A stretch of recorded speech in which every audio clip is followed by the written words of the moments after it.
All right. I've listened, I've learned, and I'm growing from my mistakes. In light of the recent allegations, I owe everyone watching this an apology. I should have never implored anyone to join the CFMEU. No, this apology is not because of the 60 Minutes investigation into the CFMEU. I've got other bikies in construction that I have to worry about. At least the CFMEU bikies are standing over developers and labour hire companies and not burning down my personal house. Thank you very much. No, the reason I'm sorry is because I've had an epiphany. You ever heard of one of those? Probably not. You probably think I just made up the word. But trust me, one day you'll come to the realisation, wow, I was wrong. Jordan didn't make up the word epiphany. And my epiphany is, there is such a thing as too many Ford Rangers. 20% fucking pay rise? There's not enough Ford Rangers in the fucking country. First year apprentices are going to get Raptors. God bless the CFMEU. I'll never ever be ashamed putting more money in the pockets of building workers, ever, from any fucking employer. They're making fucking millions. We want a bit. That's all it is. That. Oh, jeez. By the looks of that conference, I'm willing to bet that there's not enough interlocks in the country either. Now, I don't want more fucking cunts in Ford Ranger Raptors. Have you seen those things? They suck ass. No offense, Alex. What's the point of them? Do you get a thrill driving a car knowing that any minor skirmish with a pedestrian will most likely be fatal? Or do you fat shits like driving them because you need a car size to match your bloated, useless, on the verge of death body? That's right! Jordies is no longer a union chill! And here's my breaking investigation into the CFMEU. They're all fat! Guys, cut out your 5th drive-through meal of the day and then maybe one day you'll be able to fit in a normal ute and those poor developers won't have to pay you so much!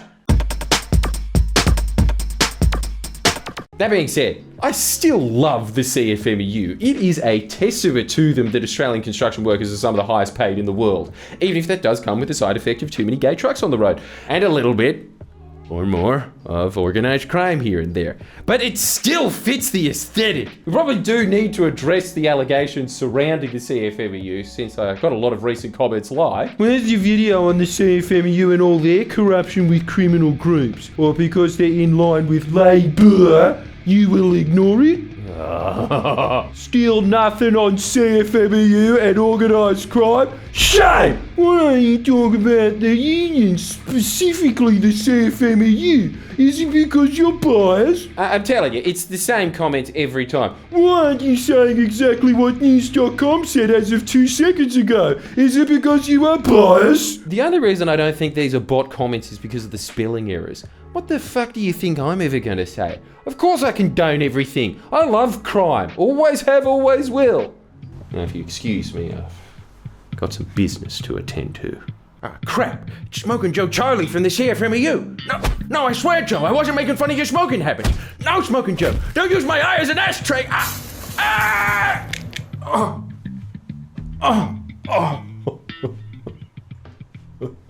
Seriously. I am floored by the stupidity of anyone that falls for the propaganda which the press and coalition have been rolling out on the back of this story, yet I have next to no criticisms of the original Nick McKenzie investigation, which makes some very specific and damning allegations about certain people within the CFMEU being linked with organised crime and using their role to enrich themselves. You can watch the 60 Minutes report, read the articles. There's really nothing I can add apart from what makes up 50% of public conversation nowadays. I'm not saying they're perfect and I condemn bad things. Of course I condemn bad things. But these specific and targeted allegations, some of which came from sources within the CFMEU itself, it's important to point that out. These are now being used to attack the CFMEU, unions, just the whole labour movement as a whole. Fuck it, why not? That is Labour with a U, by the way. Even when a Ford Raptor driver could understand the issues within the CFMEU didn't arise because of successive governments allowing organised crime to run rampant in Australian unions, but instead because successive governments allowed organised crime to run rampant across the entire Australian construction and property industry, and the CFMEU is part of that industry. If it were an issue with unions, surely you'd expect at least one story about the teachers' union standing over school canteens demanding that they sell cheap red wine and benzos at recess. This canteen's opening up 9 a.m. Monday, got it? Yeah, that's when it opens. Oh, sick. Pretty successful negotiation. The reason organised crime continues to always and almost only linger around the construction unions is pretty obvious. Property and construction are some of the easiest ways in Australia to launder money. The only thing that shocks me about that industry is how few big players the authorities can actually pin. It takes 5 minutes to figure out what these crims are doing. The CFMEU is just a useful vehicle for criminals, a patch in the rich tapestry of criminality which is Australia's construction industry. If you're smart enough, you can find examples of very similar allegations within the same industry but unrelated to unions, instead related to Liberal Party donor property developers, and credit where it's due, the Nine papers covered those allegations better than any other mainstream media outlet, but the rest of the press was pretty much silent because these allegations against multi-millionaire developers don't present any opportunity to bash unions. That's the entire focus of the press. It is the reason that it was set up in this country. I've got a whole stand-up show on this very point, actually. I'll say it once. I had my house firebombed by people in this industry. That's a pretty high-profile attempted murder. I'm continually threatened by these people. It would take a week for even the dumbest journalists to find 5 property development companies which double up as money laundering operations for organised crime. But a few recordings of dumbasses negotiating the price for enterprise bargaining agreements, that gets the entire media and political class fired up. I mean, it's not good. Fuck me. Remember when we showed John Barilaro recorded just like these bozos, only this time he wasn't talking about a couple of construction contracts. He was bragging about using hundreds of millions of taxpayer dollars, your money, as his personal campaign kitty. And yet what was the press's response? Nothing. They said absolutely nothing.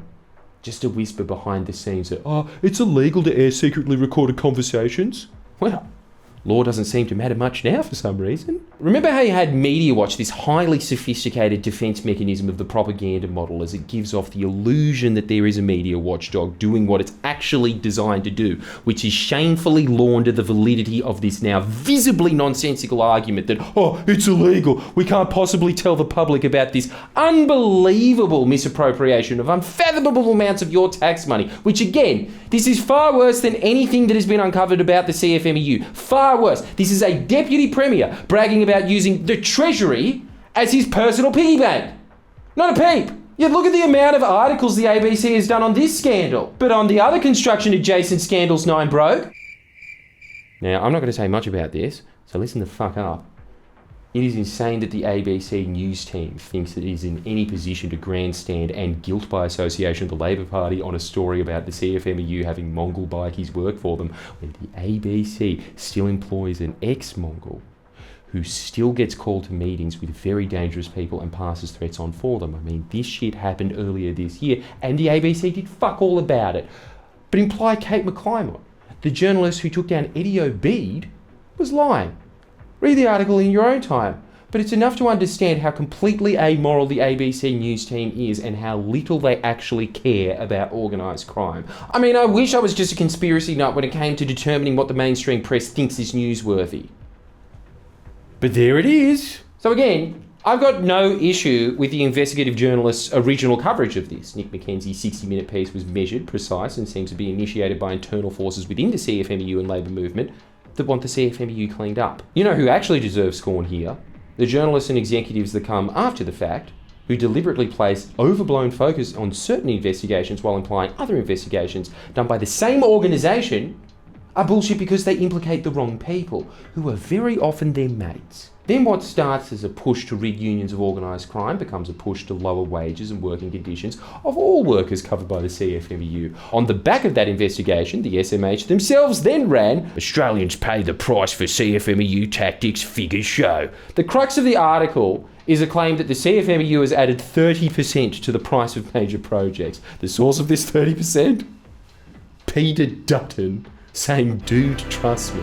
Backed up by the Master Builders Association, the employer association of the construction industry, basically opposite CFMEU. These are just the developers' union saying, "Dude, trust me." It's just a bullshit, made up figure. Even the ABC admits it. And furthermore, the headline carries an implicit allegation that it's the criminal elements of the CFMEU pushing the price of construction up, where that is just categorically untrue. It's clearly inflation, increased demand, and a skills shortage, which I've talked about prior in videos like this.